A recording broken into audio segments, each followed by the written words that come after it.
Assalamualaikum warahmatullahi wabarakatuh. Selamat siang. Ini masih berkumpul tentunya bersama keluarga. Semuanya beraktivitas juga masih di rumah kan? Ya, masih aman-aman aja semuanya. Semuanya sehat, semoga semuanya sehat aja ya. Kita kembali lagi ya di live Instagram Mother and Baby Indonesia. Dan hari ini topik obrolan kita adalah seputar kesehatan mulut dan juga gigi. Nah, hari ini tema kita adalah perawatan gigi anak selama pandemi COVID-19. Kan kita tahu ya moms ya, bahwa saat ini kita dianjurkan untuk tidak keluar rumah. Bahkan beberapa hal kalau kita sakit pun, kalau kita bisa self healing atau self medication dilakukan sendiri di rumah, sebaiknya dilakukan. Tapi kalau namanya penyakit gigi atau sakit gigi atau sakit mulut dan gusi, ini kan beda lagi ya. Apa yang harus kita lakukan? Hari ini kita akan ngobrol-ngobrol bersama dengan Dokter Gigi M. Zaki SPKGA, Dokter Gigi Spesialis Kedokteran Gigi Anak Rumah Sakit Gigi dan Mulut atau RSGM Yarsi. Oke, kita langsung ngobrol ya. Sambil saya juga menginformasikan kepada moms, nanti akan ada 3 moms yang beruntung yang bertanya kepada kita di sini, nanti akan mendapatkan hadiah yang akan dipilih oleh Rumah Sakit Gigi dan Mulut Yarsi. Selamat siang, aku sampai lupa nih ya. Selamat siang Dokter Zaki, apa kabar? Selamat siang, Mbak Enji. Sehat ya dokter ya? Alhamdulillah, semuanya sehat. Dokter, ini tetap praktek nih sekarang dokter? Hari ini kebetulan tidak praktek, cuma karena ditugaskan untuk live Instagram ya? Ya, jadi menyempatkan game karena memang untuk saat sekarang dalam masa pandemi ini untuk praktek kita memang sesuai himbauan dari Ikatan Dokter Gigi Anak Indonesia. Iya. Oke. Di dahulu yang darurat saja. Oke, nah ini menarik sekali nih dokter, kan juga berarti praktek dibatasi dan kita juga tahu sebenarnya bukan cuma untuk dokter gigi ya, dokter-dokter yang lain pun juga sebenarnya kalau kita tidak sakit banget, istilahnya masih bisa self medication di rumah, sebaiknya kita melakukan di rumah. Tapi kalau untuk permasalahan gigi dan mulut dan gusi, apa nih yang masuk dalam kategori kita masih bisa menunda untuk tidak ke dokter gigi? Oke, jadi begini Mbak Enji, sesuai dengan himbauan dari Ikatan Dokter Gigi Anak Indonesia, mungkin nanti ini adalah himbauan untuk menunda datang ke dokter gigi, kecuali 4 kondisi yang ini bisa dilihat ada di sini yang ya? pertama. Nah, ada 4 kondisi yang di ke dokter gigi, tapi itu setelah diskusi via online dulu, jadi tidak langsung datang juga. Jadi kalau bisa,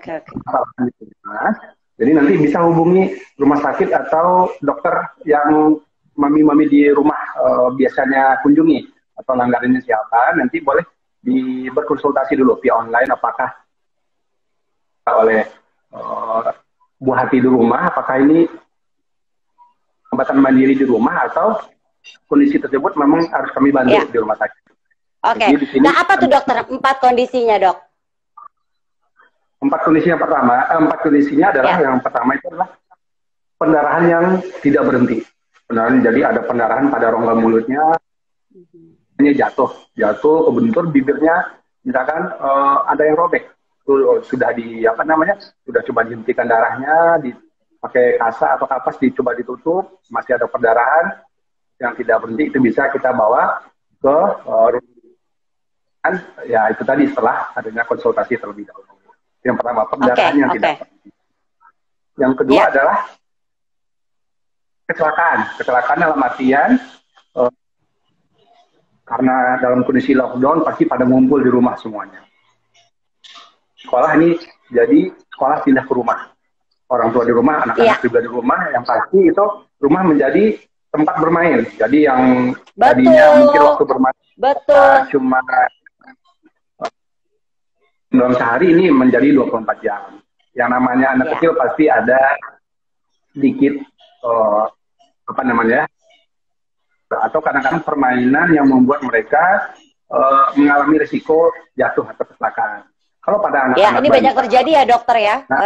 Banyak terjadi itu biasanya terbentur di depannya, terbentur itu bisa menyebabkan giginya itu patah. Ada yang bisa iya, dan patah itu pun juga ya.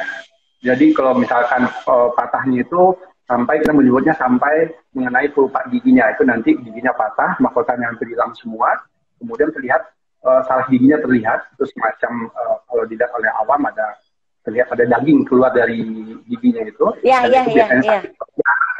itu ya mau kita harus datang ke dokter gigi. Salah satu contohnya. Kemudian giginya mengalami sakit yang hebat. Sakit yang hebat ini biasanya diawali oleh gigi. Iya, betul sekali dokter. Nah, dan lubangnya ini sudah sangat besar atau dibiarkan terlalu lama sehingga dia sudah mengenai saraf giginya lagi. Saraf giginya itu menyebabkan nyeri. Tapi nyeri di sini adalah nyeri yang sangat mengganggu sekali. Dalam artian nyeri itu membuat aktivitas, si anak akan si anak makannya terganggu. Tidak bisa dibantu dengan obat-obatan rumahan yang biasa, sehingga akan membuat orang tuanya di rumah. Jadi itu juga menjadi kondisi darurat yang bisa dibawa ke dokter gigi. Rumah sakit atau ke dokter gigi ya. Iya. Adalah kondisi bengkak. Bengkak ini adalah bengkak yang disebabkan oleh infeksi. Sampai kadang bengkaknya sampai biasa gitu ya dok ya. Iya. Itu juga bisa dipertimbangkan untuk dibawa ke dokter gigi. Gitu, Oke. Itu kondisi-kondisi yang bisa dilakukan. Ada sedikit tambahan dari yang himbauan Ikatan Dokter Gigi Anak Indonesia. Kondisi tersebut juga mami-mami di rumah harus mengendalikan atau mengontrol konsumsi makanan si anak dan memastikan yang baik dan benar. Karena itu akan mencegah terjadinya hal-hal yang tidak kita inginkan di gigi dan mulut si buah hati tercinta di rumah.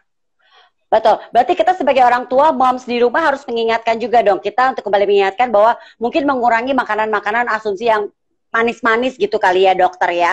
Lalu mungkin kembali diingatkan juga pentingnya menyikat gigi 2 kali sehari, pagi setelah sarapan, lalu malam sebelum tidur. Itu juga tidak boleh sampai skip atau jangan sampai dilewatkan ya dokter ya, supaya tidak terjadi mungkin gigi bolong, sakit gigi akibat makanan-makanan manis. Sebenarnya sih bukan cuma makanan manis ya dokter ya sebenarnya ya. Ya betul. Jadi itu adalah cara sederhana untuk mami-mami ini bisa merawat gigi anaknya di rumah. Jadi ini kan mumpung bisa di rumah, jadi, bonding atau ikatan dengan anaknya atau buah hati di rumah pasti akan lebih dibandingkan dengan hari-hari biasa. Di sini mami-mami memastikan anak-anak itu makanannya teratur dalam artian sarapannya baik, makan siangnya baik, makan malam, dan juga konsumsi gulanya juga. Untuk sikat gigi bisa kita menggunakan namanya formula 223. Jadi apa itu dok? Artinya adalah 2 kali sehari, 2 yang pertama, 2 kali sehari sikat gigi, pagi setelah sarapan dan malam sebelum tidur, ditambah dengan menggunakan floss 1 kali. Itu yang pertama. Yang kedua adalah sikat giginya minimal 2 menit. Jadi 2 kali sehari dan 2 menit. Kalau kurang dari minimal 2 menit ya dok ya? Iya. Oke. Dan adalah 3 gerakan yang membersihkan seluruh. 3 gerakannya itu adalah pertama gerakan memutar untuk seluruh bagian luar. Bagian luar memutar semua. Memutar gerakannya ya dokter ya. Oke.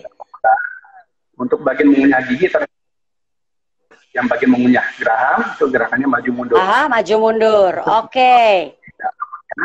Untuk bagian dalam adalah menyapu keluar.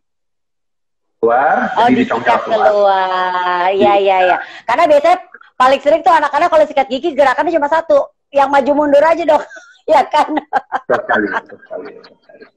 Terus juga tambahannya selain formula 223, untuk anak yang di bawah usia 6 tahun itu wajib hukumnya buat orang tua atau pendamping di rumah harus membantu. Jadi biarkan anak 2 menit pertama, tapi orang tua lah yang menyelesaikan terakhir. anak Oh gitu. motorik ini belum maksimal. Itu tidak akan maksimal walaupun mereka sudah sikat gigi. Wajib kita tetap membantu. Seperti itu. Oke, ini ada pertanyaan yang sudah masuk. Sambil saya informasikan juga ya, nanti buat moms yang bertanya, nanti akan dipilih tentunya pertanyaannya dari dokter, nanti akan mendapatkan hadiah dari dokter ya. Oke, nah hadiahnya diberikan tentunya akan ada bingkisan dari tim RSGM Yarsi ya. Nah ini ada pertanyaan dari Wieta bilang gini, dokter, pemakaian tisu pembersih gigi untuk anak 3 tahun efektif nggak sih? Anak saya soalnya nggak mau gosok gigi. Wah, ini menarik nih dokter. Kita tahu kan ada beberapa tisu pembersih yang sudah dikeluarkan yang katanya bisa untuk membantu membersihkan gigi dan gusi. Nah ini efektif nggak sih dok? Begini, Medi. Kalau tisu pembersih gigi itu lengkap, tapi bukan alat utama. Dan ini memang tantangan bagi buat Mbak Wita di rumah, tapi buat seluruh mami-mami di rumah yang punya anak yang mungkin usianya di bawah 5 tahun. Ini suatu tantangan tersendiri. Jadi tetap proses yang kalau ada pasien datang usia dini 3 tahun ke bawah tidak mau sikat gigi, ya itu di situ kita harus menjadi agak tegaan sedikit dalam artian kita harus memaksa anak untuk mau sikat gigi. Menit atau kita 2 menit daripada si anak ini menangis saat kesakitan gigi. Nanti kalau udah sakit gigi itu akan lebih repot lagi. Jadi lebih baik kita mengejar pencegahannya yang kita lakukan. Ya. Anaknya nangis, ya makanya nggak apa-apa, cuma nangis paling 1-2 menit selesai. Ya, begitu. Dan sikat tisu basah tadi untuk pelengkapnya. Jadi nanti sikat gigi tetap yang pertama. Nanti tisu itu untuk pelengkap. Pelengkapnya untuk memastikan benar-benar sempurna. Oke. Ya, dokter, ini satu pertanyaan menarik. Berarti ini kayaknya banyak sekali dialami oleh para moms. Nanti saya juga bacakan pertanyaan-pertanyaan lain yang sudah masuk. Bagaimana caranya membujuk anak agar mau sikat gigi? Karena ternyata memang banyak orang tua yang mengalami kesusahan anaknya nggak mau sikat gigi. Nah, ini gimana nih, dokter? Jadi untuk membiasakan anak itu perlu kedisiplinan, Mbak Enji. Jadi memang butuh sedini mungkin. Sedini mungkin kita melatih anak untuk sikat gigi mulai dari bayi itu sudah harus mami-mami di rumah membiasakan anaknya sikat gigi. Kemudian juga mami-mami ini harus memberi contoh. Ayo sikat gigi, tidak hanya meniru ayo, tapi bersama-sama sikat giginya. Karena kalau kalimatnya ayo sikat gigi, tidak menyontohkan untuk sikat gigi, anak-anak ya pasti tidak terima karena merasa cuma disuruh, sedangkan orang tua di rumah sendiri tidak mencontoh. Oke, ini ada yang baru bergabung bersama kita, rupanya dokter namanya Faiza yang bertanya, hari ini temanya apa sih? Kita tengah membahas perawatan gigi anak selama pandemi COVID-19 dan masih ngobrol-ngobrol sama dokter gigi M. Zaki SPKGA, dokter gigi spesialis kedokteran gigi anak Rumah Sakit Gigi dan Mulut atau RSGM Yarsi. Jadi kalau mau punya pertanyaan seputar gigi dan mulut langsung saja ditanyakan. Ini ada pertanyaan menarik juga nih dokter. Oh ya, buat moms yang baru bergabung dan ingin bertanya, nanti kalau pertanyaannya akan dipilih sama teman-teman dari RSGM Yarsi, akan ada 3 yang beruntung mendapatkan hadiah. Ini pertanyaannya dari Usyum 15, dokter, bayi usia 6 bulan sudah tumbuh gigi 4, 2 di atas, 2 di bawah. Apakah perlu menggunakan sikat gigi dan bagaimana perawatannya? Nah ini menarik nih yang gigi-gigi susu di awal-awal dok, ya kan ada yang bilang belum perlu sikat gigi, tapi mungkin ini mau dicegah dan maksudnya dirawat sejak dini nih. Jadi gimana nih dokter? Pertanyaannya bagus sekali, Mbak Anji. Jadi untuk anak kan itu memang normalnya sudah ada giginya yang muncul, bisa 2 atau 4 seperti kasus yang tadi. Jadi memang kita harus membersihkan. Cara membersihkannya, mungkin sebelum mau dengan sikat gigi bisa kita gunakan dulu dengan kain kasa. Kain kasa diambil banyak di pasaran, nanti bisa dipedari, kemudian hangat matang. Jangan pakai air mentah, tapi air yang matang. Kemudian jadi diusapkan ke seluruh permukaan gigi bayi kita. Itu untuk pertama adalah memastikan sisa-sisa makanan atau sisa-sisa Ya. susunya, juga membiasakan si anak itu nanti dari kecil adanya benda asing yang masuk ke mulutnya. Jadi pada saat Ya. dia sudah terbiasa dengan adanya benda asing atau nanti adalah sikat gigi untuk membersihkan gigi si anak kita di rumah. Oke.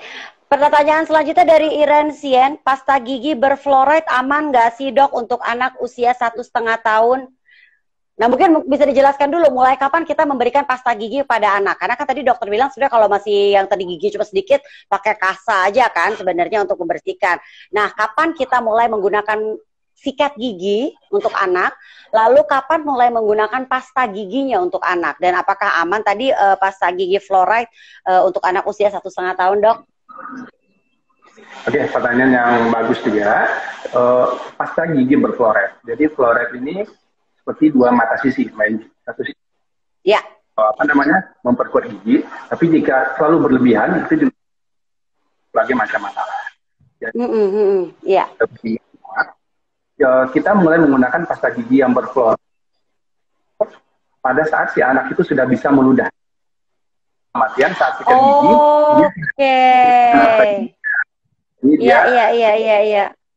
Pasta gigi yang ditelan oleh si anak atau tertelan oleh si anak.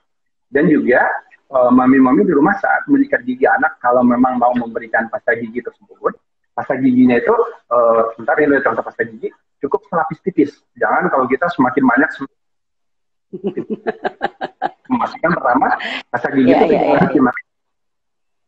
benar-benar diberikan sebutuhnya tadi. Oke, ya. Baik, semoga terjawab ya. Ini ada pertanyaan dari Muhammad Nurul Fahmi.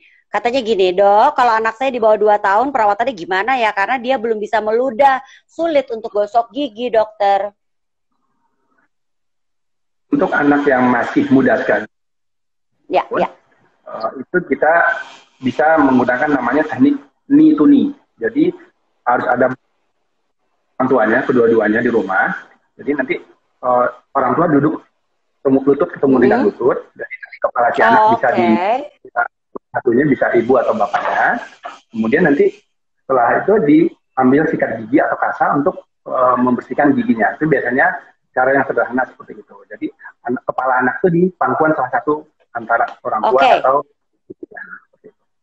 Kemudian juga ini Maggie dibiasakan namanya lift the lip. Lift the lip itu kita membiasakan untuk mengangkat bibir atas si anak. Jadi untuk melihat ada nggak karies yang sudah terjadi atau gigi berlubang pada bayi kita. Iya betul. Ya. Jadi selain rutin kita bersihkan, kita juga harus memantau ini apakah sudah terjadi karies atau tidak. Nah, iya betul sekali. Itu kan karies itu sumber dari sakit gigi ya dokter sebenarnya ya. Betul. Oke. Dok, ini ada pertanyaan dari Nurerna. Nurerna bilang gini, dok, untuk anak 10 bulan boleh nggak sih dikasih pasta gigi bayi? Dan kira-kira pasta gigi seperti apa yang aman untuk bayi? Jadi untuk seperti tadi yang sudah saya jelaskan, untuk anak yang belum bisa berkumur, itu untuk pasta gigi sebaiknya tidak perlu dulu. Ataupun kalau mau menggunakan pasta gigi, carilah pasta gigi yang tidak mengandung fluoride. Ya, usahakan seminimal mungkin. Jadi kalau usia 10 bulan, menurut saya cukup dengan kasa yang air matang tadi, khusus untuk anak-anak yang usia 1 sampai 2 tahun. Itu bisa dicoba. Untuk pasta gigi sebaiknya ditunda dulu. Ya, dok, untuk yang bayi-bayi yang baru punya gigi sedikit itu, dok, dan dibersihkan menggunakan kasa, itu tetap sehari 2 kali atau gimana, dok? Minimal kita 2 kali sehari, tapi kalau bisa setiap selesai bayi itu mengkonsumsi makanan, ya, dibersihkan untuk memastikan giginya tetap dalam kondisi bersih. Karena kadang-kadang kalau kita 2 kali sehari, ya kadang-kadang udah malam, udah tiduran ya lupa bersihin. Jadi kita usahakan kalau rutin setiap selesai mengkonsumsi makanan atau setiap selesai diberi ASI, coba dibersihkan. Apalagi kalau sudah masuk masa MPASI ya dokter ya? Iya, betul sekali. Karena juga yang kita khawatirkan kandungan gulanya, Maggie. Semakin besar kandungan gula, potensi giginya berlubang itu akan semakin besar. Betul sekali. Dok, lanjut lagi ya dok ya, pertanyaan dari Lea Aquin. Anak saya 2 tahun 8 bulan, giginya rusak dan kadang ngaku kalau sakit. Apa yang harus saya lakukan di kondisi saat ini? Benar sekali nih dok ya, apalagi saat pandemik ini. Apakah ada pasta gigi khusus untuk gigi rusak agar giginya tidak sakit? Oke, tadi usia anaknya 2 tahun 8 bulan. Ya. Sudah ada keluhan sakit ya Mbak Enji. Berarti ini sudah terjadi karies. Betul. Sudah mulai terkena bagian kelopak giginya atau saraf gigi. Ya. Himbauan dari IKAT tadi ganggu itu bisa pertama berkonsultasi dulu dengan rumah sakit atau dokter gigi langganan. Kemudian jika jika masih mengganggu, tidak bisa dibantu dengan home care, dengan perawatan yang bisa dilakukan di rumah, itu bisa dibawa ke rumah sakit. Karena seperti yang kami sampaikan juga di awal, rumah sakit saya, rumah sakit gigi dan mulut, itu kami tetap melayani kondisi-kondisi darurat. Dan kita juga ada andalannya, yaitu ada painless kita, ada metode painless. Jadi untuk anak-anak itu akan sangat nyaman sekali. Karena biasanya untuk anak di bawah 5 tahun, susahnya itu atau tantangan terbesar itu adalah kecemasan si anak untuk duduk di pasien dewasa. Jadi kita di RSGM kita ada metode painless yang bisa kita pergunakan untuk membantu pasien. Kayaknya saya juga butuh itu dokter. Saya dari kecil dulu sering sekali ke dokter gigi dan trauma, jadi mau kayaknya yang painless juga deh dokter. Oke, dokter, lanjut lagi ya. Ini ada pertanyaan dari Takias_Sinta7. Selamat siang dokter, anak saya perempuan umur 5 tahun. Gigi bawah gerahamnya berlubang sehingga mulutnya bau. Walaupun dia secara teratur udah sikat gigi, saya mau bawa ke klinik tapi ragu dalam keadaan seperti ini baiknya gimana ya? Terkadang dia juga merasa sakit di bagian tersebut. Terima kasih. Wah, ini menarik deh pertanyaannya dokter. Iya, kalau dari pertanyaan tadi sudah sering sikat gigi, tapi masih ada keluhan, ada giginya berlubang sampai timbul bau mulut. Ya, ini seperti tadi juga sudah saya sampaikan. Sikat gigi betul mungkin sudah dilakukan sikat gigi, tapi kita kembali lagi apakah sudah melakukan 2, 3 tadi angka medik tadi. Perhatikan dulu apakah sudah sesuai dengan standar tadi, 2 kali sehari, 2 menit dan 3 menit gerakan. Ya. Belum, ya, bisa dicoba dengan diperbaiki dulu pola yang sudah ada. Jadi selama ini gigi tapi belum sempurna. Jadi mudah-mudahan dengan ditingkatkan, minimal kondisi yang ada sekarang ini menjadi lebih parah. Minimal dia stop di sana atau malah itu yang bisa dilakukan di rumah. Tapi jika gejalanya masih berlanjut, sakit, semakin mengganggu ya bisa konsultasi lagi ke rumah sakit. Oke, ini pertanyaannya menarik juga nih dari Rahminta Yahya. Dok, gimana kalau gigi anak saya alhamdulillah baik perawatannya. Terus kapan wajib kontrol per bulannya untuk normalnya? Jadi begini, pertanyaan juga sangat bagus sekali. Ini kontrol rutin itu pertama, kunjungan pertama ke dokter gigi, baik itu pada usia 6 bulan atau pada saat si anak giginya sudah mulai muncul. Itu idealnya. Idealnya ya saat sudah mulai muncul atau tumbuh gigi ya. Oke. Jadi kita bisa si ibu atau mami di rumah paham dengan apa yang harus dilakukan. Jadi nanti bisa mendapatkan bagaimana cara menyikat gigi, bagaimana cara memeriksa. Tadi seperti yang saya bilang ada lift the lip untuk memastikan tidak ada masalah pada si babynya. Jadi untuk kontrolnya berapa kali sebaiknya 6 bulan sekali itu rutin untuk datang ke dokter gigi untuk memeriksakan di buah hati kita. Gitu. Oke, 6 bulan sekali ya dokter ya. Ini ada Wasisto Brothers, ini mungkin lebih ke gini. Kan sekarang ada tuh pasta gigi organik.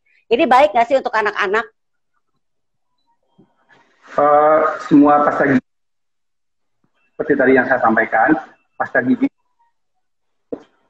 yang utamanya adalah sikat giginya gitu. Jadi baik atau tidak itu nanti kita harus lihat dulu nih komponen kandungan di dalamnya seperti apa. Jadi nanti yang penting gunakanlah pasta gigi itu saat si anak itu sudah bisa berkumur atau meludah. Karena kalau sebelum itu ya cukup.